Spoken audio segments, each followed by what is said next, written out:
bata, ang aaralin natin ngayon ay ang letrang E. Ano nga ulit letra ang aaralin natin? Magaling! Ang letrang E ay may tunog na E. Ano nga ulit tunog ng E? Very good! Ang tunog ng letrang E ay E. Ulitin natin. Ang tunog ng letrang E ay E. Ano ang tunog ng letrang E? E, E, E. E, E, E. Ngayon naman, alamin natin ang mga bagay na nagsisimula sa letrang E. Meron tayong ensemada. Ano nga daw pong tawag dyan? Ensemada. Ulitin natin. Ensemada. Ulitin natin ang unang letra ng ensemada. E, ensemada. E, ensemada. E, ensemada. Sunod naman ay meron tayong tinatawag na X. Ulitin nyo nga. Magaling. X. X. X. X. Ang susunod naman ay ang elepante. Elepante. Elepante. Elepante. At ang susunod ay mayroon tayong tinatawag na espada. Espada. Espada. Espada.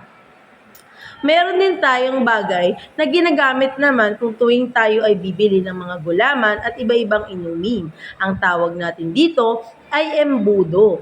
Ulitin nga natin. Embudo. Embudo. Embudo. Meron naman tayong tinatawag na hélice. Ito yung nakikita natin sa mga electric fan na ating ginagamit. Ulitin natin na hélice. Hélice. Hélice. At ang susunod naman ay ang empanada. Ulitin natin. Empanada. Empanada.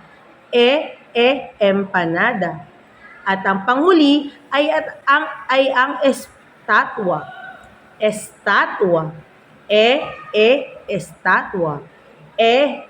Estatwa. Estatwa.